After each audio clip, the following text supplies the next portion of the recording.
박수로 시작하도록 하겠습니다.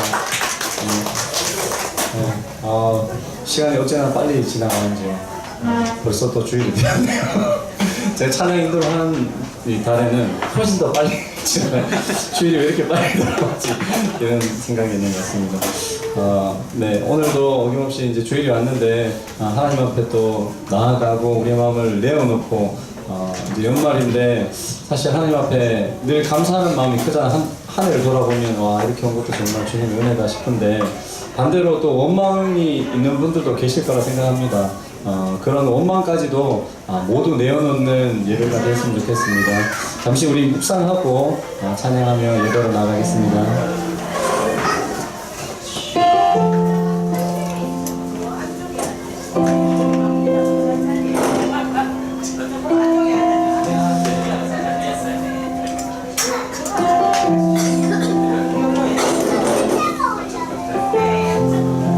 이 시간 가운데 우리 주님께서 함께 해달라고 묵상하시고 내가 내 삶 가운데 역사하신 하나님을 기억하시고 또 나의 모든 감정 가운데 함께 하시는 하나님을 기억했으면 좋겠습니다. 우리가 때로 하나님 앞에 감사할 때도 있지만 때로 감사하지 못할 때도 있지 않습니까? 그런 부분들까지 하나님 앞에 내어놓을 수 있는 예배가 되게 해달라고 하나님 앞에 진솔한 마음 만남을 갖게 해달라고 이 시간 기도했으면 좋겠습니다.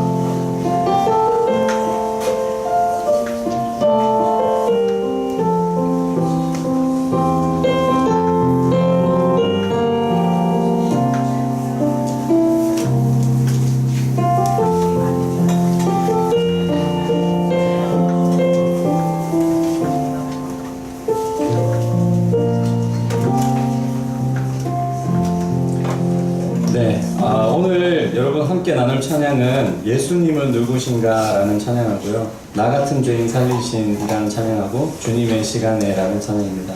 총 3곡이고요. 예수님은 누구신가 하고 나 같은 죄인 살리시는 편곡된 곡입니다. 찬송가에 있는 곡이긴 하지만 편곡된 곡이고 밴드에 올려두었습니다. 그리고 주님의 시간은 우리 찬송집 57장이 있습니다. 함께 은혜를 나눴으면 좋겠습니다. 예수님은 누구신가라는 찬양 먼저 할 텐데 여러분한테 예수님은 누구신지 기억해 보는 시간이 되었으면 좋겠습니다. 저한테는 예수님은 날마다 새로운 죄를 짓는 저를 날마다 새로운 정말 상상도 못했던 그런 죄들을 또 짓고 회개하고 그럼에도 불구하고 나를 받아주시는 분, 한없이 한량 없이 마음이 넓으신 분, 요즘은 그런 것 같습니다. 여러분한테 예수님은 누구신지 찬양 가운데 만나는 시간이 됐으면 좋겠습니다.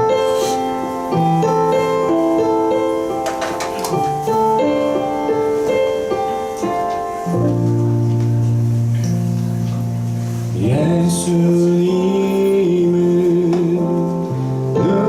누구신가 우는 자의 위로와 없는 자의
하면서 정말 주님의 은혜를 찬양할 수밖에 없는 것 같습니다. 이 시간 여러분이 한 해 동안 어떻게 살아오셨는지 기억하시면서 하나님 앞에 한번 나가는 시간이 되었으면 좋겠습니다. 다 같이 기도하겠습니다. 주님 앞에 아버지요,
마지막으로 우리 한 곡 더 찬양했으면 좋겠습니다. 주님의 시간에라는 찬양입니다.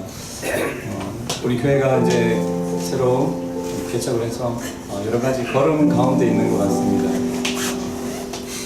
그 가운데 제일 중요한 것은 우리의 의지나 우리의 힘이나 우리의 노력보다는 하나님의 시간과 때인 것 같습니다. 우리가 노력해서 우리가 뭔가를 쟁취하자 이런 마음보다는 하나님 뜻 가운데 하나님께서 허락한 시간과 허락한 때에 하나님의 방법으로 우리가 이 일들을 하나하나 해 나갔으면 좋겠습니다. 이런 마음을 우리가 모았으면 좋겠습니다. 다 같이 찬양하겠습니다.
하나님 같은 이가 없도다. 그가 너를 도우시려고 하늘을 타고 궁창에서 위엄을 나타내시는도다. 영원하신 하나님이 네 처소가 되시니 그의 영원하신 팔이 내 아래에 있도다. 그가 내 앞에서 대적을 쫓으시며 멸하라 하시도다. 이스라엘이여, 너는 행복한 사람이로다. 여호와의 구원을 너같이 얻은 백성이 누구냐? 그는 너를 돕는 방패이시다. 아멘. 우리 다 같이 일어나셔서 왕이신 나의 하나님을 고백하며 찬양하도록 하겠습니다.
우리의 신앙을 고백하도록 하겠습니다. 전능하사 천지를 만드신 하나님 아버지를 내가 믿사오며 그 외아들 우리 주 예수 그리스도를 믿사오니 이는 성령으로 잉태하사 동정녀 마리아에게 나시고 본디오 빌라도에게 고난을 받으사 십자가에 못 박혀 죽으시고 장사한 지 사흘 만에 죽은 자 가운데서 다시 살아나시며 하늘에 오르사 전능하신 하나님 우편에 앉아 계시다가 저리로서 산자와 죽은 자를 심판하러 오시리라. 성령을 믿사오며 거룩한 공예와 성도가 서로 교통하는 것과 죄를 사하여 주시는 것과 몸이 다시 사는 것과 영원히 사는 것을 믿사옵나이다.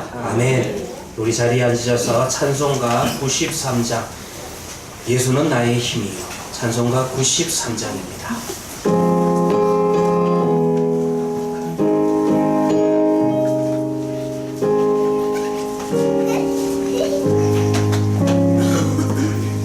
예수는 나의 힘이요 내 생명 되시니 구주 예수 떠나 살며 죄 중에 빠지니 눈물이 앞을 가리고 내 맘에 근심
우리의 예배를 대표해서 박경석 집사님께서 기도하시겠습니다.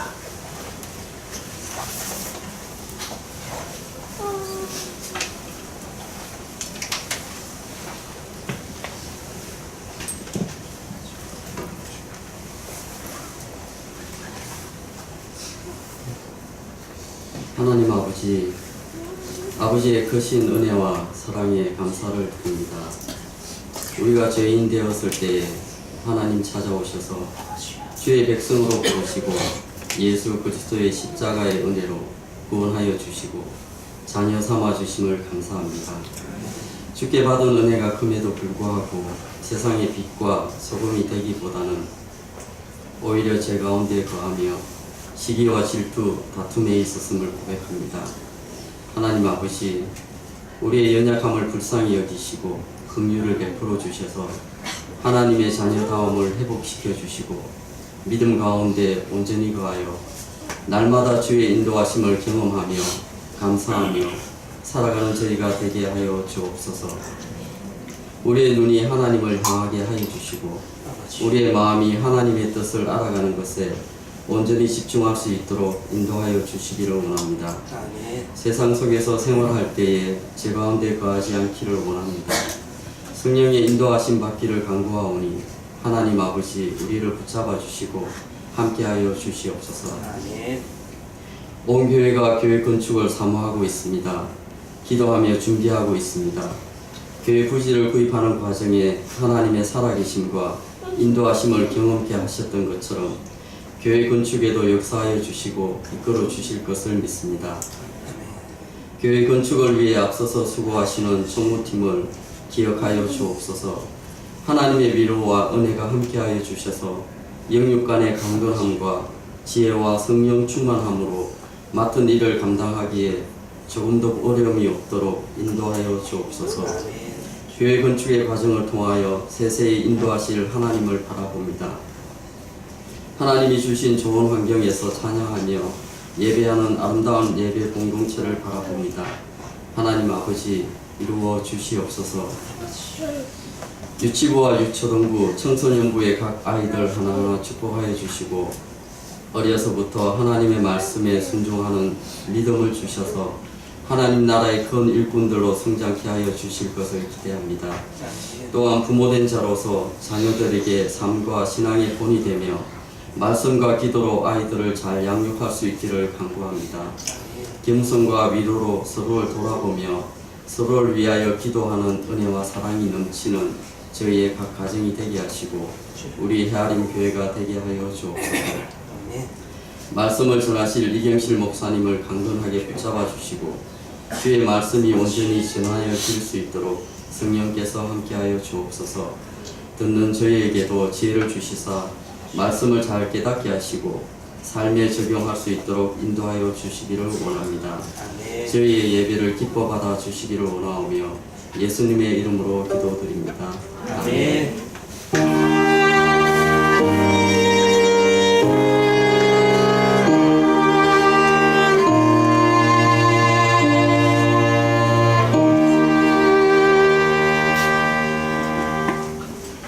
오늘 함께 나눌 하나님의 말씀은 구약성경 다니엘서 1장 9절부터 2장 1절 말씀까지입니다.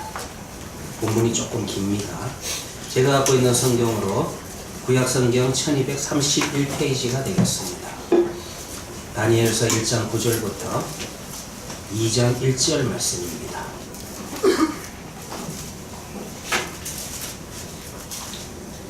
봉독해 드리도록 하겠습니다. 하나님이 다니엘로 하여금 환관장에게 은혜와 공유를 얻게 하신지라. 환관장이 다니엘에게 이르되 내가 내 주 왕을 두려워하노라. 그가 너희 먹을 것과 너희 마실 것을 지정하셨거늘 너희의 얼굴이 초췌하여 같은 또래의 소년들만 못한 것을 그가 보게 할 것이 무엇이냐. 그렇게 되면 너희 때문에 내 머리가 왕 앞에서 위태롭게 되리라 하니라. 환관장이 다니엘과 하나냐와 미사엘과 아사라를 감독하게 한 자에게 다니엘이 말하되 청하오니 당신의 종들을 열흘 동안 시험하여 채식을 주어 먹게 하고 물을 주어 마시게 하느니 당신 앞에서 우리의 얼굴과 왕의 음식을 먹는 소년들의 얼굴을 비교하여 보아서 당신이 보는 대로 종들에게 행하소서 하며 그가 그들의 말을 따라 열흘 동안 시험하더니 열흘 후에 그들의 얼굴이 더욱 아름답고 살이 더욱 윤택하여 왕의 음식을 먹는 다른 소년들보다 더 좋아 보이는지라. 그리하여 감독하는 자가 그들에게 지정된 음식과 마실 포도주를 제하고 채식을 주니라. 하나님이 이 네 소년에게 학문을 주시고 모든 서적을 깨닫게 하시고 지혜를 주셨으니 다니엘은 또 모든 환상과 꿈을 깨달아 알더라. 왕이 말한 대로 그들을 불러들일 기한이 찼으므로 환관장이 그들을 느부갓네살 왕 앞으로 데리고 가니 왕이 그들과 말하며 보매 무리 중에 다니엘과 하나냐와 미사엘과 아사랴와 같은 자가 없으므로 그들을 왕 앞에 서게 하고 왕이 그들에게 모든 일을 묻는 중에 그 지혜와 총명이 온 나라의 박수와 술객보다 10배나 나은 줄을 아니라. 다니엘은 고레스 왕 원년까지 있으니라. 느부갓네살이 다스린 지 2년이 되는 해에 느부갓네살이 꿈을 꾸고 그로 말미암아 마음이 번민하여 잠을 이루지 못한지라. 네. 이 시간에는 김성수님, 박노원님, 박요한님, 엄경희님 우리 네 분께서 하나님 앞에 찬양을 돌리도록 하겠습니다.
기도하도록 하겠습니다.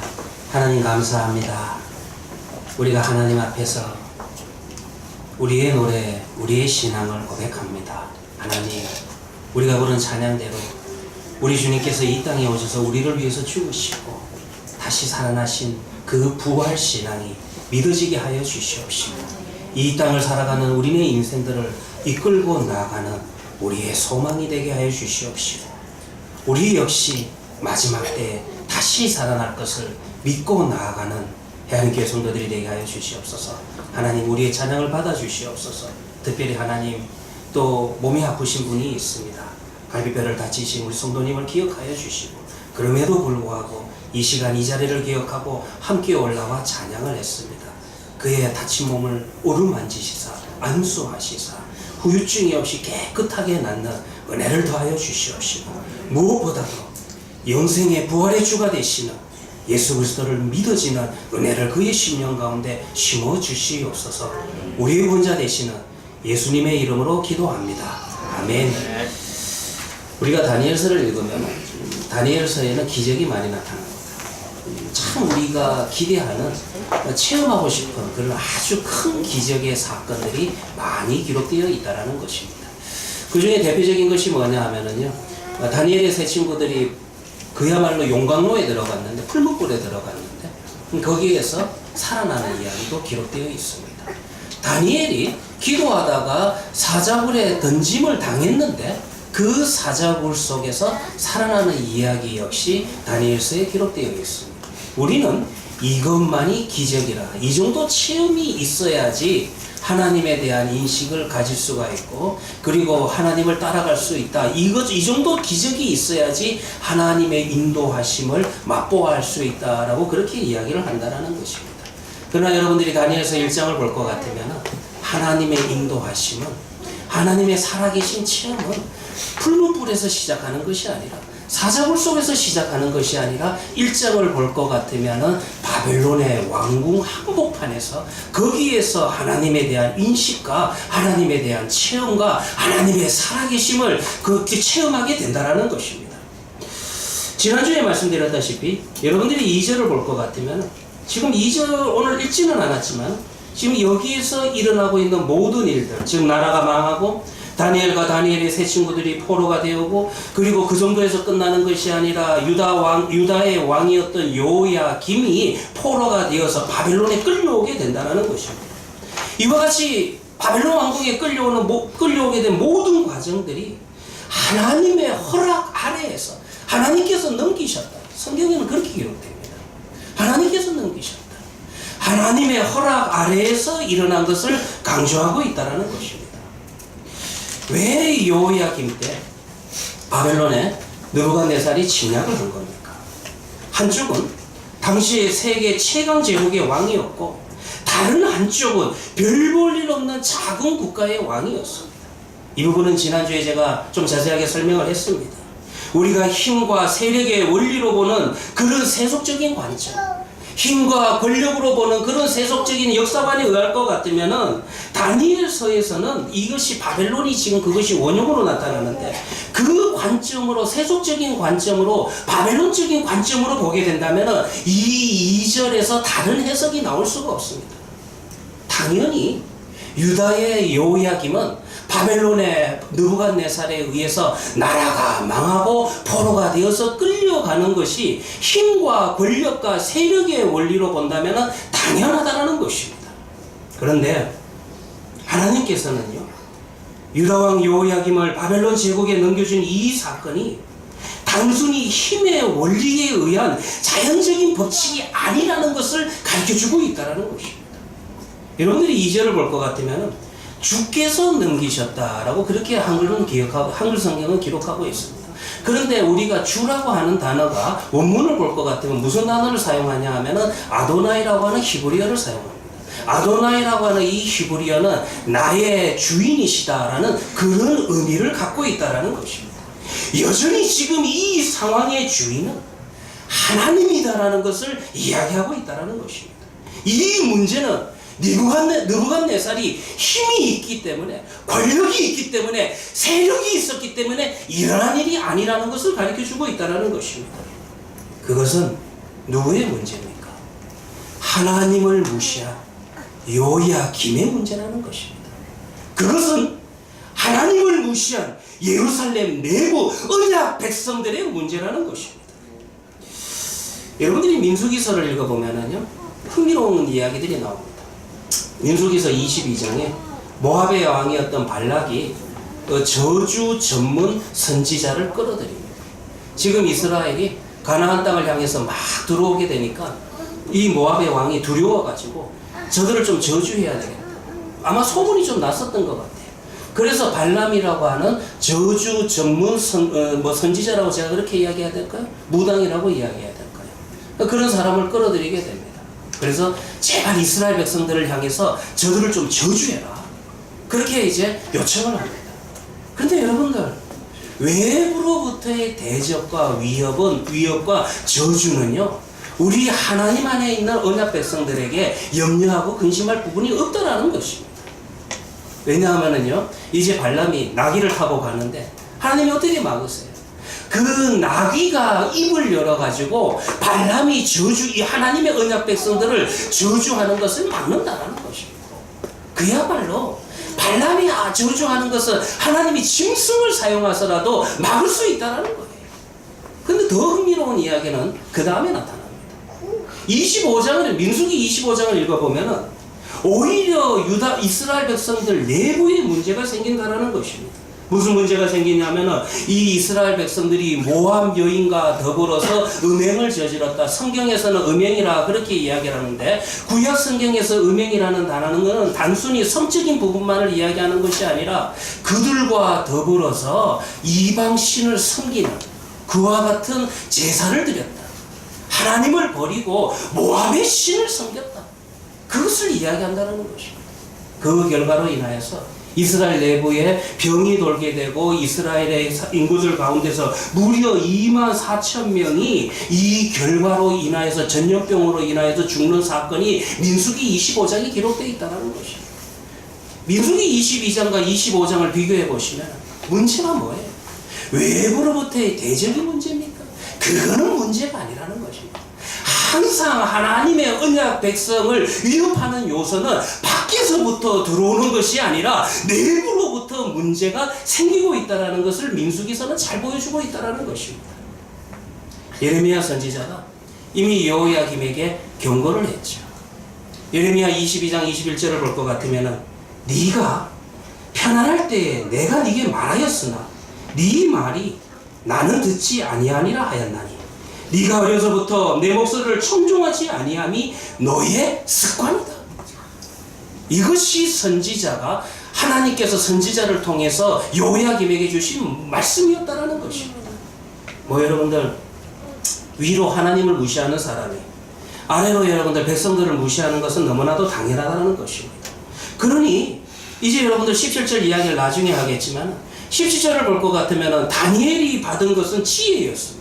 그런데 이 다니엘이 받은 지혜와 정반대의 길을 가게 된다는 것입니다. 어떤 모습을 보여줍니까?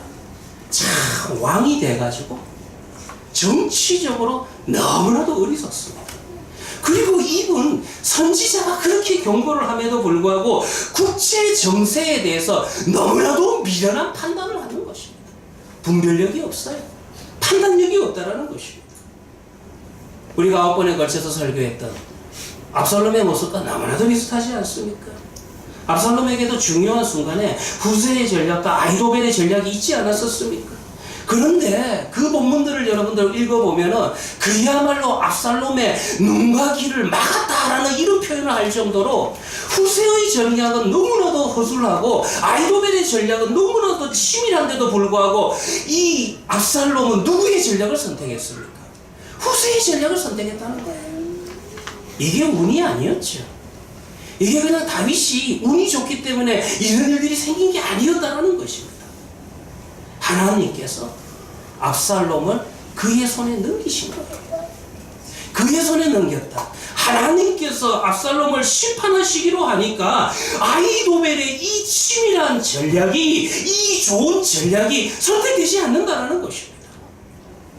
압살롬과 그를 따르는 이스라엘 백성들의 눈을 하나님이 가리시니까 눈을 가린다라고 표현해도 되고요. 오늘 다니엘서의 1장 2절에 표현된 대로 넘겨주시니까 아히도벨의 전략이 선택되지 않지 않았습니까? 2절에 그의 손에 넘기실 때 여호야김은 잘못된 선택을 하게 되는 것입니다. 판단력이 없습니다. 분별력이 없습니다. 이것이 17절에 나오는 지혜의 실체라는 것입니다. 나중에 여러분들 이 부분을 좀 더 설명해 드리도록 하겠습니다. 아무튼 이 전쟁은 유다가 약해서 일어난 전쟁이 아닙니다. 아무튼 이 전쟁은 유다의 세력이 연약했기 때문에 필연적으로 일어난 전쟁이 아니라 하나님이 여호야김과 당대 유다 백성들의 문제를 지적하시기 위해서 하나님이 일으키신 전쟁이라는 거예요. 여호야김과 유다 왕궁은 예레미야와 같은 선지자를 통해서 주시는 하나님의 말씀에 전혀 반응하지 않는 영적인 무감각이 문제였다라는 것입니다. 하나님의 말씀을 감당하지 못하게 되면은 영적인 감수성을 유지하지 못하게 되고, 영적인 감수성을 유지하지 못하게 되면은 마치 구멍난 배처럼 서서히 침몰해 가는 것입니다. 유다의 운명도 이미 보여요. 오늘 이 사건이 있고 난 다음에 20년 후에 유다는, 예루살렘은 완전히 멸망하게 된다는 것입니다. 느부갓네살이 이제 예루살렘에 침략을 해서 여호야김만 잡아간 것이 아니었죠. 성전의 물건들만 가져간 것이 아니었습니다. 사절을 볼 것 같으면 다른 약탈물이 있었습니다. 그것은 뭐냐 하면은 사람들이었는데, 이 사람들 중에서 이 사람들이 어떤 사람이었냐 하면은 흠이 없고 아름다운, 이렇게 표현을 합니다. 이 말은 무슨 말이냐 하면은 신체적인 약점이 없는 건강한 자를 의미하는 말이고, 그리고 지혜와 지식과 학문에 익숙했다라는 이 말은 정신적인 영역을 의미한다라는 것입니다. 근데 여러분들이요, 오늘 다니엘서 1장 4절의 말씀과 그리고 하나님께서 다니엘에게 주신, 그의 세 친구들에게 주신 은혜 중에서 17절의 말씀을 한번 비교해 보시기를 바랍니다. 4절을 볼 것 같으면 이미 말씀드린 것처럼 순서가 어떻게 나오냐 하면은 지혜와 지식 그리고 학문이라는 요 세 개의 단어가 나옵니다. 구약 성경은요, 특별히 히브리어의 특징은 조금 이런 특징을 가집니다. 이거를 독립평행이라 그렇게도 이야기를 하는데요. 무슨 말이냐 하면은 같은 의미를 가지고 있는 단어를 세 개를 반복해서 사용하면서 강조하는 그런 기법을 가집니다. 그런데 이 독립평행이 그냥 1번, 2번, 3번 단어가 똑같은 의미만을 가지는 것이 아니고요, 약간 고조되어 나가는 계단식, 점층식 평행의 기법도 가진다라는 것입니다. 무슨 말이냐면 세 번째로 나오는 단어가 1번과 2번, 첫 번째와 두 번째 나오는 단어의 의미를 다 함축하는 거예요. 그러면 지혜와 지식을 어떻게 인식했냐 하면은 단순히 학문으로 인식했다라는 것입니다. 뒷단어가 앞단어를 해석하는 정신적인 구조인데, 그저 책을 읽을 수 있는 지적인 능력만 강조되는 그런 문장이었다라는 것입니다. 정신적인 영역을 바벨론의 세계관, 느부갓네살의 생각은 어떤 것이었습니까? 그저 공부를 잘하는, 책을 잘 읽을 수 있는, 언어를 잘 터득할 수 있는 그런 지적인 능력으로만 사람을 평가했다라는 것입니다. 그 기준에 의해서 사람을 뽑았다라는 것입니다. 근데 여러분들이 17절을 보세요. 17절을 보면은 하나님의 세계관, 하나님의 시각은 비슷한 것 같은데 다르다라는 거예요. 순서가 다릅니다. 어떻게 순서가 다릅니까? 학문이라는 단어가 먼저 나왔습니다. 이 학문이 뭐라는 것을 그 다음 행에 보면은 이것이 서적이다, 책이다라는 의미를 분명하게 가르쳐 줍니다. 그래서 학문과 서적이라는 단어가 먼저 나오고요. 그리고 난 다음에 지혜라는 단어가 나오고, 그리고 난 다음에 환상과 꿈, 이게 중요한 게 아니라 이것을 해석하는 능력, 이것이 마지막으로 나오고 있다는 것입니다. 무슨 차이가 있는지 제가 결론 부분에서 다시 한번 말씀을 드리도록 하겠습니다. 아무튼 이 결과로 인하여서 포로로 잡혀온 다니엘과 세 친구는 이제 강제로 그들의 이름이 개명이 되게 됩니다. 유대식 이름은 바벨론식 이름으로 바꿔버리죠.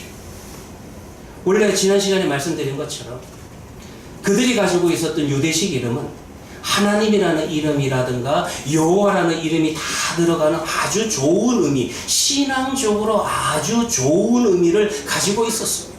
그런데 이게 다 바벨론식으로 바뀌어요. 바벨론식으로 언어가 바뀐 정도가 아니라 하나님에 대한 이름이 바벨론 신의 이름으로 바꾸어서 이름이 개명되게 된다는 것입니다. 불가항력적이죠.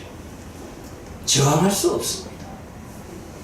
마치 이 상황 속에서 하나님이 안 계신 것과 같은 모습을 보입니다. 하나님이 너무나도 무능한 모습을 그들에게 보이고 있다는 것입니다.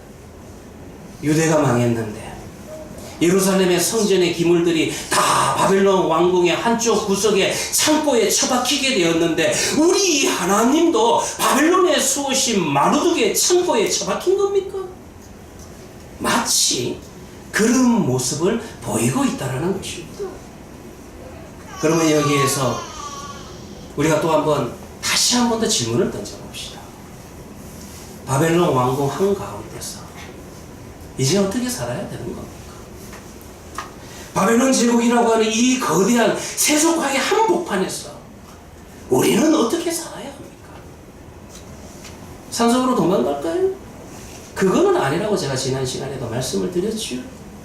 성경을 보면은요, 우리 믿음의 조상들이 그 믿음을 인정받는 장소가 나오는데, 물론 목사인 저의 입장에서는 다 성전, 교회 중심이면 좋겠는데, 솔직하게 이야기하면 하나님을 만난 장소들, 하나님을 체험한 장소들이 성전이 아니에요. 어디에서 만납니까? 여러분들 요셉을 한번 생각해 볼까요? 요셉도 계명이 됐어요. 애국 이름으로 계명이 됐죠. 사분아빠네라고 하는 발음하기도 힘든 애국식 이름으로 계명이 되었습니다. 그러나 요셉이 애국의 궁전 한복판에서 하나님의 위대하심을 드러내지 않았어요. 다윗을 보세요. 여러분들 다윗이 시편의 1편부터 150편 가운데 거의 3분의 1이 다윗이 지은 시라고 그렇게 우리가 인정을 하는데, 다윗이 지은 70여 편에 가까운 시 중에서 그가 언제 가장 하나님 앞에 노래를 많이 불렀냐면 그의 망명 시절에 이방 땅이었던 블레셋에 도망쳐서 오히려 거기에서 하나님을 향한 믿음의 노래를 더 많이 불렀다는 것입니다. 열왕기서를 읽어보면 가장 악한 왕이 아합 왕입니다. 이세벨이라고 하는 아내로 인하여서 바알 신앙이 북이스라엘 전체가 깊이 물들게 됩니다. 이 이세벨도 보통 여자는 아닌 것 같아요. 얼마나 바가지가 심한지. 여러분들 그 나중에 엘리야 이야기를 읽어보시면 엘리야가 갈멜산에서 바알의 선지자를 다 죽여놓고 그 다음에 이세벨이라고 하는 여인 한 명이 내가 내일까지 너를 가만 놔두지 않겠다라는 이 말 한마디에 겁이 나가지고 도망을 칩니다. 그 위대한 선지자 엘리야 선지자가 도망을 치게 만든 여인이 누구냐면 바로 이세벨이었다는 것입니다. 그때 여러분들 아합의 궁정에 2인자가 있었어요. 그 아합의 오른팔이 있었습니다. 그의 이름이 오바다였지요. 오바다는 그럼 어떻게 살아야 됩니까? 그러면은 이 직업을 관둘까요? 아니면은 아합왕을 암살을 할까요? 하나님께서 그에게 원하시는 것은 그게 아니었잖아요. 네가 놓여있는 상황 속에서, 한계 속에서 신앙을 지켜나가는 것입니다. 자신의 한계를 넓혀나가는 것입니다. 오히려 그곳에서 선지자 100명을 50명씩 굴 속에 감추어두고 물과 음식을 제공할 수 있었다는 것입니다. 다니엘과 3명의 친구들은 포로가 되어서 바벨론에 끌려와서도 바벨론의 왕궁 한복판에서 강제로 자신의 이름이 계명당하는 그 상황 속에서도 여호와 하나님을 원망하지 않았습니다.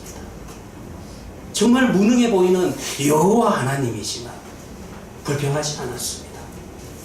오히려 그들이 가지고 있는 세계관, 그들이 가지고 있는 하나님에 대한 주권과 섭리에 대한 신학적인 의미가 뭐였습니까? 2절을 볼 것 같으면 오히려 우리가 하나님을 배신했기 때문에 하나님의 공의로운 심판을 지금 받고 있는 것이다.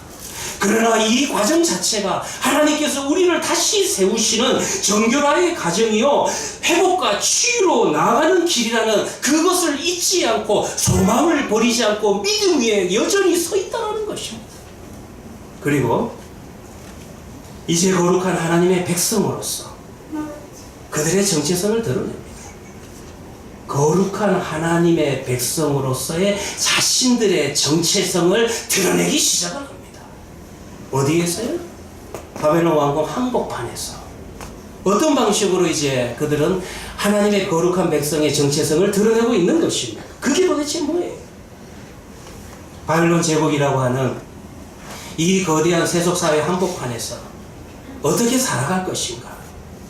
하나님의 자녀라고 하는 정체성이 송두리째 뽑히고 있는 이 장소에서 어떻게 정체성을 유지할 것인가? 바벨론 왕에게 포로가 되어서 성전의 물건처럼 바벨론 왕궁의 창고에 처박힌 신세로 전락한 그들이 과연 거기에서 무엇을 할 수 있습니까? 하나님의 백성으로 남고자 한다면 세속화의 과정들, 바벨론화의 과정을 중단시킬 수 있는 방법이 도대체 무엇입니까? 저는 대구에 살면서요, 제가 동의하지 않는 말 중에 하나가 있습니다. 참 부끄러운 것 중에 하나가, 제가 통계를 보지는 않았지만 대한민국에서 복음화율이 제일 꼴찌인 지역이 대구랍니다. 그런 것 같아요.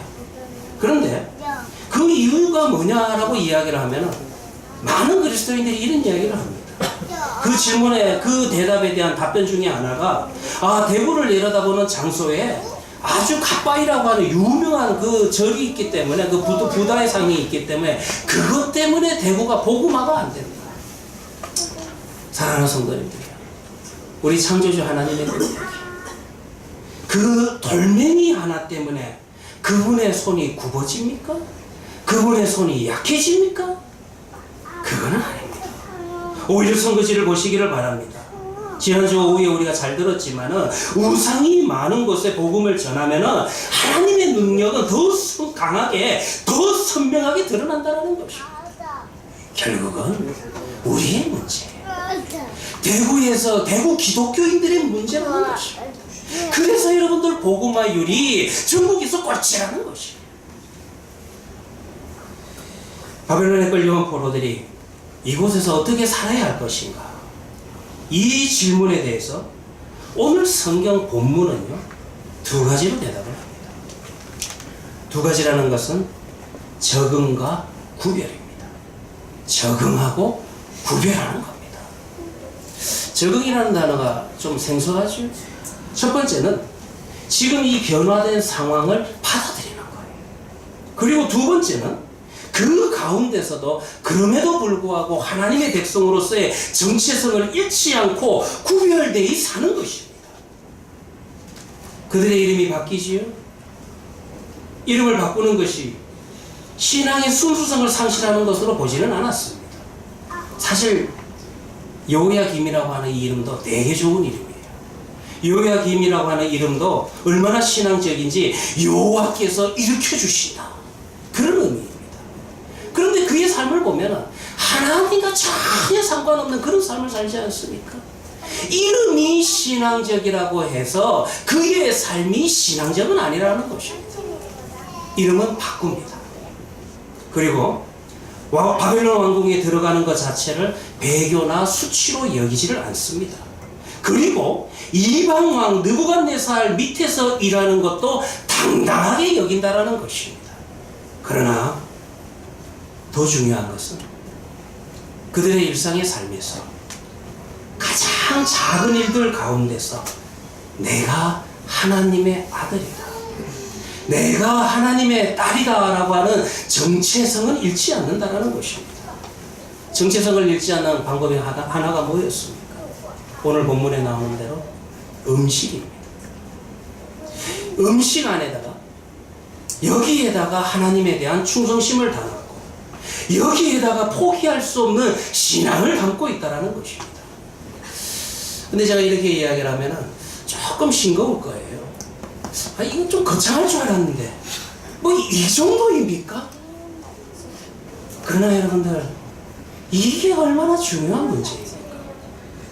레위기서를 볼 것 같으면 레위기서는 1장부터 10장까지, 특별히 1장부터 7장은 제사 규례가 나와 있고, 그 다음에 그 제사의 업무를 담당할 제사장에 대한 규례가 이제 8장부터 10장까지 기록되어 있습니다. 그리고 난 다음에 이 제사법이 확장이 되는데, 확장이 될 때 11장을 읽어보시면 음식에 대한 규례가 나와 있다는 것입니다. 무슨 내용이냐 하면 11장의 내용은 어떤 음식이 정한 음식이냐, 어떤 음식이 부정한 음식이냐, 그 이야기를 11장에서 다루고 있다는 것입니다. 그리고 계속해서 읽어보시면 16장에는 이제 레위기에 나오는 그 절기들 가운데서 가장 중요한 절기라고 이야기할 수 있는 대속죄일에 대한 규례가 16장에 나타납니다. 그리고 난 다음에 일상의 삶 속에서 이 거룩의 문제를 어떻게 적용하며 살아갈 것이냐라는 것이 또 확장이 17장부터 27장까지 확장이 되는데요. 17장을 보시면 거기에서 또 먹는 문제를 가지고 가장 먼저 다루고 있다는 것입니다. 제가 잘 아는 장로님이 하고 계세요. 어쩌면 오늘 또 이것도 페이스북으로 이거 설교 듣고 계실지도 모르는데 그 장로님도 조금 일찍 은퇴하시고 캄보디아로 이제 선교하러 가셨습니다. 가신 지는 벌써 한 5년 정도 된 것 같은데 그 장로님이 참 예수를 믿었을 때 간증을 제가 들은 적이 있습니다. 자기는 한참 사업을 할 때 자기 아내는 교회를 열심히 다녔다고. 그래서 전도를 아내 때문에 아내가 다니는 교회 성도들이 가서 이제 같이 이제 교회 나오라고 남편도 같이 교회 나오는 게 좋지 않겠냐라는 전도를 받았을 때 자신의 대답은 항상 뭐였냐고 걱정하지 마십시오. 저는 제 아내가 교회 열심히 다니니까 저는 제 아내의 치마 자락을 붙들고 천국에 들어갈 수 있습니다. 염려하지 마십시오. 그렇게 큰 소리를 치고 사셨답니다. 어느 날이었습니다. 교회가 그때 당시에는 부흥회를 많이 했는데 부흥회 한번 아내가 하도 이야기를 하니까 한번 참석을 했답니다. 그래서 설교라는 것을 들었대요. 근데 설교를 들으면서 마음이 좀 감동은 오더래요. 그냥 그 정도였습니다. 야, 하나님이 있는가? 있는 것 같기도 하다. 진짜 예수님이 있는가? 약간 예수님에 대한 생각을 조금 가졌답니다. 그리고 그날 저녁에 부흥회 집회가 끝나고 집에 와서 잠들고 난 다음에 아침에 일어나서 그 장로님께서 늘 하던 대로 아침을 드시고 난 다음에 담배를 한 대 피시기 위해서 딱 물었대요. 근데 웬걸? 담배가 갑자기 무는 순간에 그 냄새를 맡기가 어렵고 구역질이 나고 막 토가 날 것 같더라고요. 그 순간 별거 아닌 일이에요. 담배를 그렇게 오랫동안 피우던 담배가 딱 끊어지는 그 순간에 야, 정말로 하나님이 계시는구나. 어제 들었던 그 말씀이 하나님의 말씀이구나. 별거 아니에요. 담배 하나 딱 끊어지는 그 사건을 통해서 보이지 아니하시는 하나님의 존재가 믿어지더라는 거예요. 에베소서 5장 18절에 보면 술 취하지 말라 이는 방탕한 것이니 오직 성령으로 충만함을 받아라. 이 말씀 역시 너희가 좀 술 마시지 말라. 이 정도에서 이해하시면 안 됩니다. 에베소서 5장 18절의 말씀이지만 그 앞에 어떤 말씀이 있느냐 하면은 그러므로 어리석은 자가 되지 말고 오직 주의 뜻이 무엇인지 이해하라. 주의 뜻이 무엇인지 이해하라. 인생을 살아가면서요, 그 누구나 고민하고 판단하고 결정해야 되는 순간이 옵니다. 그때마다 이 스트레스를 받게 됩니다. 근데 이 스트레스를 술로 풀면서 살아가는 인생과 정말 내 인생에서 닥치는 이 문제를 내가 어떻게 해결할 것인가, 어떻게 판단할 것인가, 하나님의 뜻이 무엇인지를 고민하며 말씀 앞에 겸손하게 엎드려 지혜를 구하는 자의 인생은 다르다는 거예요. 그 말씀이 여러분들 에베소서 5장 18절의 말씀입니다. 바로 이 결심을 하는 겁니다. 이 결심은 숱한 밤과 낮 동안에 그들을 괴롭혀온 질문에 대한 장엄한 응답이었다는 것입니다. 다니엘이 뜻을 청하여 왕의 음식과 그가 마시는 포도주로 자기를 더럽히지 아니하리라 하고, 여기에서 더럽히다라고 하는 의미도요, 이렇게 생각하기 좋습니다. 바벨론 왕이 제공하는 음식은 당시에는 바벨론의 신전에서 제사로 드리고 난 다음에 나온 제사 음식이기 때문에 나는 제사 음식을 먹지 않겠다라는 그런 정도로 여러분들이 생각하기 좋습니다. 그러나 사실 그런 의미는 아닙니다. 왜냐하면요, 당시 유대교는요, 이방 신전의 제사 음식을 먹는 문제보다 성전이 있는 약속의 땅에서 쫓겨나가지고 남의 나라 이방 땅에 가서 거기에서 포로가 되어서 죽는 것을 가장 하나님의 저주 아래에 있는 상태로 그렇게 인식을 했습니다. 그러니 지금 다니엘의 입장에서 바벨론에 끌려와서 포로가 되어서 왕궁에서 일하는 그런 존재가 됐는데 먹는 거가 그렇게 중요한 문제는 아니었다라는 것입니다. 아니면은 우리가 안식교회 해석처럼 뭐 육식보다 채식이 더 낫다라고 하는 그런 뭐 영양학적인 의미입니까? 그 정도가 아닙니다. 이 음식을 통해서 하나님을 향한 자신의 믿음을 담은 거예요. 음식을 통해서 하나님을 향한 자신의 충성심을 담았다는 것입니다. 먹는 거지만은 이 음식을 통해서 나의 주인은 하나님이십니다. 그것을 지금 고백하고 있다는 것입니다. 느부갓네살은 그들을 포로로 잡아가지고 그들의 육신과 그들의 생각과 그들의 마음을 다 정복했다라고 생각을 하는데 그들은 오히려 그 포로의 현장 속에서 나의 주인은 하나님이시다라는 것을 음식을 통해서 고백하고 있다는 것입니다. 무엇을 통해서요? 음식이라고 계속 강조하고 있죠. 돌이켜보면은 참 이게 뭐가 그리 대단합니까? 정말로 여러분들 보잘것없는 몸부림 아닙니까? 그런데 여러분들 이어지는 과정을 보세요. 이 삶의 과정을 보시면은 별거 아닌 진짜 보잘것없는 몸부림이었는데 여기에 하나님이 은혜를 주세요. 여기에서 하나님의 크고 놀라우신 그 능력을 체험하게 된다는 것입니다. 은혜와 긍휼을 얻게 하신지라. 은혜와 긍휼을 얻게 하신지라. 은혜라고 하는 것은 히브리어로 보면 헤세드입니다. 헤세드라고 하는 것은 정확하게 직역을 해드리면 변치 않는 사랑입니다. 헤세드는요, 사람이 사람을 사랑할 때 사용하는 단어가 아니에요. 여러분들, 우리 사람이 사람을 사랑할 때는 다 변합니다. 어느 정도 지나면 변질이 돼요. 그런데 변치 않는 사랑은 누구에게서만 올 수 있냐면 하나님으로부터만 올 수 있는 하나님의 고유한 속성이라는 것입니다. 놀랍게도 환관장을 통해서 변치 않는 사랑을 다니엘과 다니엘의 세 친구들이 체험하게 된다는 것입니다. 긍휼이라고 하는 것은 뭐냐면 히브리어로 라함인데 이게 여러분들 좀 재미있어요. 정확하게 무슨 뜻이냐면은 창자, 내장이라는 뜻을 가지고요. 여기에서 파생이 돼가지고 긍휼, 연민 이런 의미를 좀 가지게 된다는 것입니다. 그러니까 뱃속에서부터 막 뜨겁게 일어나는 동정심, 연민의 정 이런 것이 바로 긍휼이라는 것입니다. 오늘 여러분들 성경을 볼 것 같으면 하나님은 환관장 아수구나스를 통해서 그것을 얻게 하셨다라고 진술하고 있다는 것입니다. 다시 한번 여러분들 원점으로 돌아가서 생각해 봅시다. 아주 작은 일인 것 같지만, 아주 보잘것없는 일인 것 같지만 이 작은 일에서 거룩한 결단이 없었다면 이와 같은 은혜와 긍휼은 얻지 못했다라는 것입니다. 그리고 이어지는 과정들을 한번, 이 전개 과정들을 계속 한번 성경을 보세요.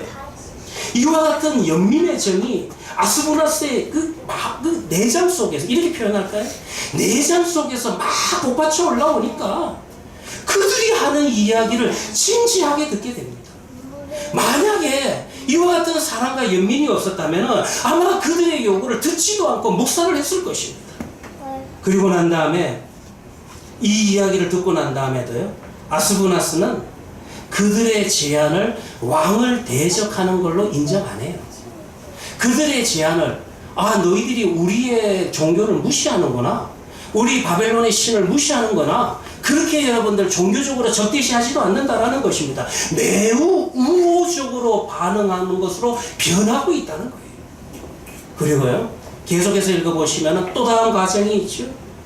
무슨 말을 이제 아스부나스가 하게 되냐 하면, 만약에 다니엘과 너희 세 친구가 채식을 하다가 영양이 결핍이 되어서 얼굴이 초췌해지면 내 목숨이 위태로워진다고, 오히려 이제는 반대로 아스부나스가 그들에게 사정을 이야기하면서 하소연을 하게 된다는 거예요. 상황이 어떻게 되어 있어요? 상황이 역전이 되는 것입니다. 여기서 좀 제가 주경을 해드릴게요. 이 본문을 그저 영양 부족의 상태로 이해를 하는데 그런 의미가 아닙니다. 고대 바벨론 제국과 그 뒤를 이어서 일어난 페르시아 제국에서는 특별히 왕궁에서 일을 하는 자들은 항상 얼굴이 밝아야 합니다. 그리고 왕 앞에서 인상을 쓰거나 딴 생각을 하는 멍 때리는 행동들, 그런 행동을 보여서는 안 됩니다. 졸았다가는 사형이에요. 뭐 여러분들 요즘 북쪽에 계신 분도 좀 그러고 계신다고 그러더라고요. 교회는 괜찮습니다. 여러분들 피곤하시면 주무셔도 됩니다. 저는 충분히 이해합니다. 그저 제가 집에 가서 오늘 내가 설교가 좀 어려웠나? 저는 저 자신을 자책할 뿐이라는 것입니다. 사실 궁중에서 일하는 환관이나 대신들은 왕의 목숨을 노릴 수 있는 가장 위험한 인물이기도 합니다. 실질적으로 여러분들이 고대 운동사를 읽어보시면 왕의 측근에게 독살당한 왕이 많이 나온다는 것입니다. 그러니 왕의 가장 가까이에서 일하는 왕궁의 대신들이 얼굴빛이 이상하면 왕이 불안감을 느끼게 되고 의심하게 된다는 것입니다. 그래서 그런 행동을 해서는 안 된다. 그 이야기를 지금 하는 것입니다. 그런데 또 여기에서도 보면은요, 하나님의 인도하심이 보여요. 하나님이 어떻게 인도하시느냐?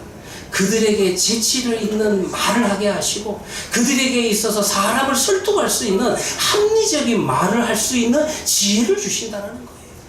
이게 지혜예요. 이게 또 다른 말로 하나님의 인도하심, 그렇게도 설명할 수 있다는 것입니다. 자, 이런 상황을 대비해서 이제 다니엘과 다니엘의 세 친구들은 아주 재치 있고 합리적인 제안을 합니다. 이들이 이렇게 이야기를 합니다. 제가 요거는 좀 직역을 해드릴게요. 우리에게 채소와 물을 달라라고 한글 성경을 기록을 하는데 정확하게 직역을 하면 그런 뜻은 아닙니다. 열흘 동안 뿌려진 씨로 얻은 음식을 주든지 아니면 물만 주든지 둘 중 하나예요. 채식과 물만 달라는 말을 했던 게 아니라 씨로 얻어진 음식을 주시든지 아니면 그것도 안 되면 물만 주셔도 괜찮습니다. 이거를 요청하게 된다는 것입니다. 그러면은 우리가 먹든지 마시든지 하겠다. 그리고 난 다음에 결과를 보자. 그런 제안을 하는 거예요. 그러니까 이제 환관장이 그래도 사랑과 긍휼이 있으니까 채식과 물도 줬게 됐다. 채식과 물도 다 주는 겁니다. 이렇게 작고 사소한 일부터 신앙으로 결단하고 구별된 삶을 살았다라는 것입니다. 거창한 여러분들 순교를 이야기하기 전에 자신의 삶 속에서 작고 사소한 일부터 하나님의 도우심을 구하고 믿음으로 구별된 삶의 과정을 드리는 순교가 먼저 필요하다는 것입니다. 그래서 여러분들 오늘 이 기적의 사건이 1장에 기록되고 그 다음에 풀문불에서 살아난 사건이 그 다음 나오고 그 다음에 사자굴에서 살아난 사건이 나중에 나오게 된다는 것입니다. 저도 생각나는 제자가 한 명 있습니다. 또 그 제자도 지금 캄보디아에서 또 보고 있을 수도 있는데요. 지금 캄보디아에 가서 선교하고 있습니다. 한참 공부하던 시절에 저에게 찾아와가지고 이런 이야기를 하는 거예요. 교수님, 저는 이제 캄보디아에 대한 사명을 가졌습니다. 거기 계시는 선교사님이 들어와서 같이 선교 사역을 하자는 요청을 받았습니다. 이제 제가 그 땅을 가가지고 그 민족을 섬기고 그 땅을 섬기고 그들에게 복음을 전하겠습니다. 저에게 축복의 기도를 좀 해주십시오. 그러는 거예요. 제가 그 말을 딱 듣고 무슨 대답을 했냐면, 그런데 있잖아, 일단 네 지금 필수 과목 히브리어가 F거든. 이번에 졸업이 안 되거든. 내년에 가라. 그거보다 중요한 것은 먼저 내 앞에 놓여진 작고 사소한 일부터 거기에서 하나님의 살아계심을 증거하라는 거예요. 거기에서 내가 하나님의 거룩한 백성임을 구별된 삶을 보여보라는 것입니다. 다니엘과 이제 다니엘의 세 친구들이 이제 음식을 통해서 거룩한 결단을 내렸습니다. 어떤 결과가 나왔습니까? 15절이죠. 아름답고 윤택하고 더 좋아 보이더라. 화장품 좋은 거 쓴 건 절대 아닙니다. 이 말은 여러분들 다른 말로 하나님의 살아계심과 하나님의 인도하심을 그의 심령 속에서 막 체험을 하니까 그 은혜 받은 그 행복이, 그 기쁨이 얼굴로 이렇게 막 나타나는 거예요. 하나님이 함께 하신 증거가 얼굴 빛으로 드러나는 것입니다. 그리고 난 다음에 이제 하나님께서 이들에게 주시는 은혜가 있어요. 그 은혜가 뭐냐 하면 이것도 역시 하나님께서 내가 너희와 함께 한다는 증거로서 주시는 믿음의 증거라는 것입니다. 17절을 이제 봅시다. 세 개의 단어가 나오는데 매우 의미심장합니다. 모든 지식마다라는 단어를 쓰고 있고요. 지혜라고 하는 것은 호크마라고 하는 단어를 쓰고 있고요.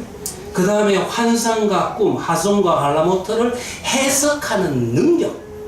환상과 꿈에서 끝내서는 안 됩니다. 그것을 해석하는 능력을 주시고 있다는 것입니다.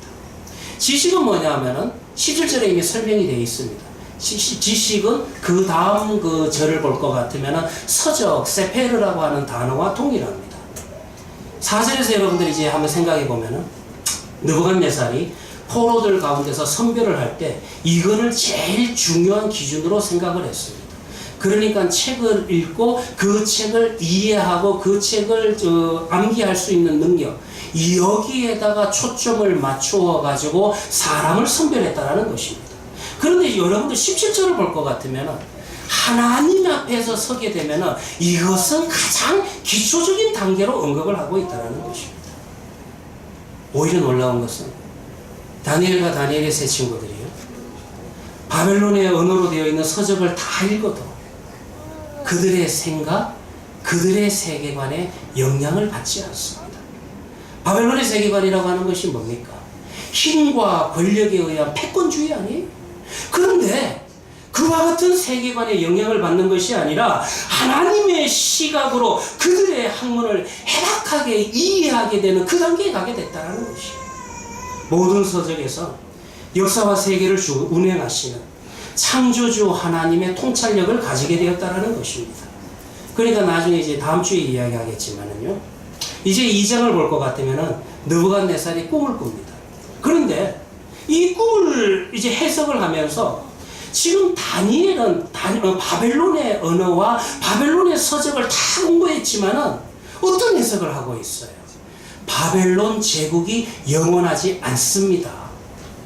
지금 느부갓네살이 그들을 뽑아가지고 가리킨 모든 서적과 언어는 우리 바벨론 제국이 최고다, 우리 바벨론 제국이 가장 힘이 세다, 우리가 권력이 제일 많다, 우리 제국은 영원할 것이다, 사실 이거를 가리킨 거였거든요. 그런데 이 장에서 자신이 꾼 꿈도 아니고 느부갓네살이 꾼 꿈을 다니엘이 해석을 하면서 어떤 해석을 하냐면 바벨론 제국이 영원하지 않을 것입니다, 이걸 해석해요. 그 정도가 아니라 바벨론 제국을 넘어서 페르시아 제국, 헬라 제국, 로마 제국을 넘어서 주님 오시는 마지막 날에 대한 역사 인식과 통찰력이 그의 심령에 있다는 것입니다. 힘과 패권에 의한 세계관이 아닌 하나님 중심의 세계관을 가지고 있다는 것입니다. 이것이 지식이에요. 그리고 여러분들 지혜는 뭡니까? 이미 말씀드렸죠? 분별력과 판단력이라는 것입니다. 그야말로 이와 같이 하나님께서 하나님 앞에서 어떻게 살아야 할 것인가, 그 분별력과 판단력, 결정하는 것들이 좋은 결정, 좋은 판단이 된다는 거예요. 근데 이것도요, 좀 자세하게 설명을 하면은 지난번에 우리 압살롬 설교할 때 제가 말씀드린 것처럼 하나님께서 인도하시니까 그가 판단하고 그가 결정하는 것이 하나님께서 열어놓으시는 길로 가게 되니까 만사형통의 길을 가게 된다는 것입니다. 이것이 지혜라는 것입니다. 그리고 여러분들 마지막으로 이제 하나님께서 다니엘에게 주신 은사가 뭐였냐면 미래에 일어날 일들을 동영상처럼 볼 수 있는 은혜를 주셨습니다. 요건 좀 부럽죠. 근데 우리가 여기에다 집중을 하는데 더 중요한 것은 이것을 이해하고 해석할 수 있는 능력이에요. 2장에서도 제가 말씀드렸죠. 누가 꿈을 꿨다고요? 보기는 여러분들 다니엘이 본 게 아니에요. 느부갓네살이 봤어요. 그런데 느부갓네살이 봤는데도 해석을 못해요. 이해를 못해요. 바벨론의 모든 대신들, 꿈을 해석하는 자들을 다 불렀는데도 해석을 못합니다. 이해를 못해요. 하나님이 보여주셔도 하나님의 은혜 안에 거하지 못하는 자들은 그것이 무엇인지 모른다라는 것입니다. 다니엘이 받은 은사는 뭡니까? 다니엘이 받은 은혜는 무엇입니까? 하나님의 뜻이 무엇인지, 하나님의 섭리가 무엇인지 정확하게 해석할 수 있는 능력이 그에게 있었다는 것입니다. 그러니 다니엘의 인생이 어떻게 변합니까? 왕조가 교체가 되는데도 더 두각을 드러냅니다.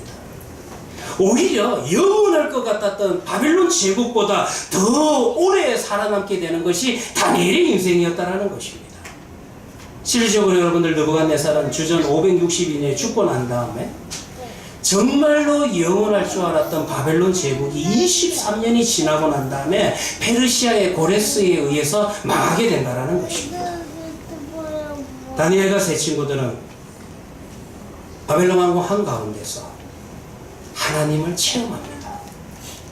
한쪽 문이 막혔지만 다른 쪽 문을 여시고 인도하시는 선한 목자가 되시는 여호와 하나님을 경험하게 된다는 것입니다. 우리는 십자가의 은혜로 구원을 받았지만 아직은 바벨론 왕궁 가운데 있는 것입니다. 이곳에서 신앙적으로 살기로 작정을 할 때 충돌은 당연히 예고가 되는 것입니다. 세상과 분리되는 분리주의적인 삶보다 이곳에서 긴장감을 가지고 살아가는 이 대치적인 상황이 오히려 우리의 믿음을 건강하게 만들고 정금같이 단련시켜 나간다는 것입니다.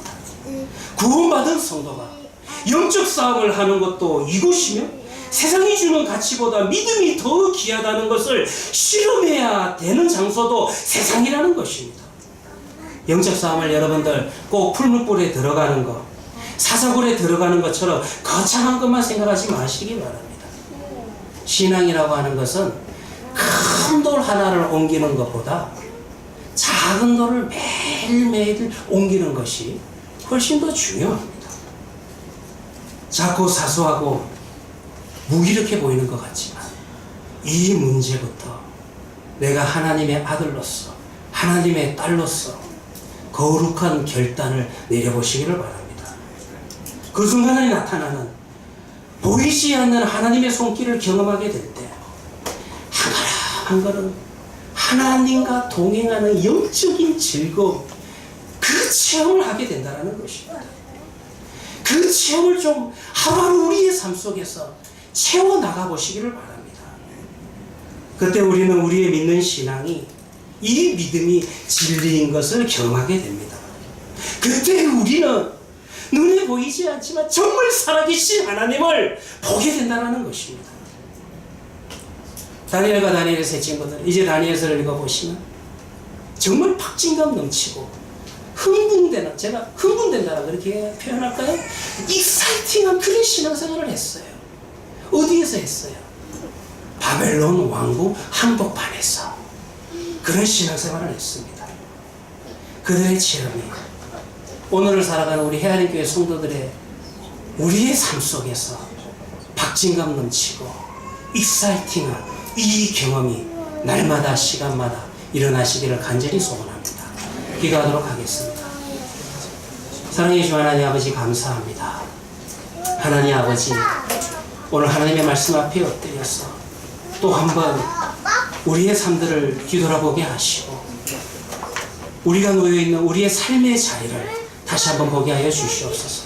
하나님 아버지, 내가 놓여있는 삶의 자리에서 하나님 앞에 헌신케 하시고 하나님 앞에 구별되게 하시고 작고 사소한 것부터 하나님 앞에 내가 하나님의 언약 백성임을, 하나님의 구원받은 백성임을 드러내 증거하는 거룩한 삶이 나타나게 하여 주시고 구별된 삶이 나타나게 하여 주시옵소서. 그러할 때 그곳에서 하나님을 만나게 하시고 하나님의 살아계심을 체험케 하시고 하나님의 인도하심을 바라볼 수 있는 영광의 시간들이 우리의 눈에 가득 채우게 하여 주시옵소서. 우리의 구원자 되시는 예수님의 이름으로 기도합니다. 아멘. 우리 찬송가 401장입니다.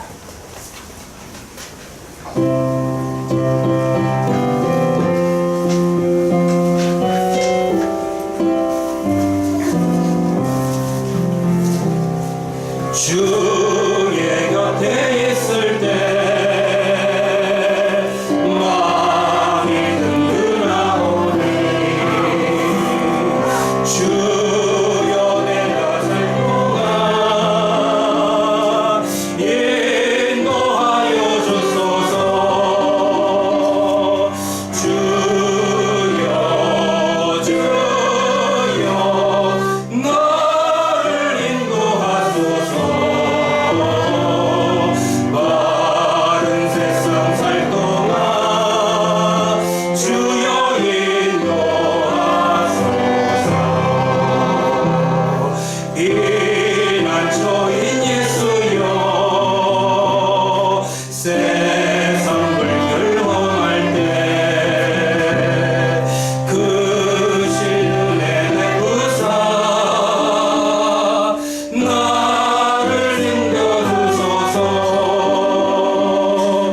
구원자가 되시는 주님이시여 우리의 삶을 인도하시고 우리와 함께 하심을 하나님 보이지 않지만 이 땅 속에서 이 세상의 한가운데서 세속화의 한가운데서 날마다 시간마다 볼 수 있게 하여 주시옵소서. 하나님 아버지, 하나님과 함께 이 세상을 살아가는 우리 헤아린교회 성도들이 이 땅에 속한 것이 나에게 속한 것이 아니요 우연히 주어진 것이 아니요 하나님 앞에 속해 있으며 하나님이 주신 거라고 하는 그 믿음 위에서 오늘 헌금을 드립니다.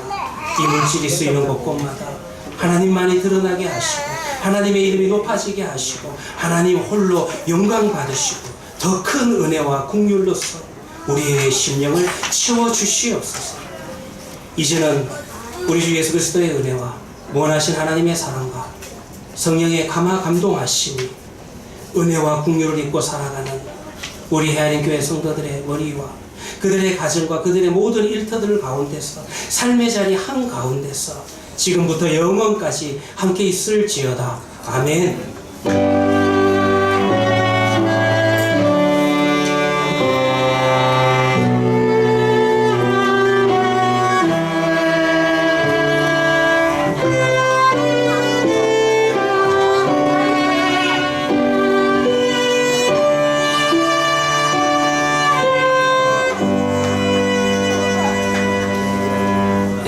옆에 계신 분과 인사하시기 바랍니다. 헤아린교회 잘 오셨습니다. 함께 예배드려서 감사합니다. 한 주간 동안 잘 보내셨습니까? 앞뒤로도 인사하시기 바랍니다.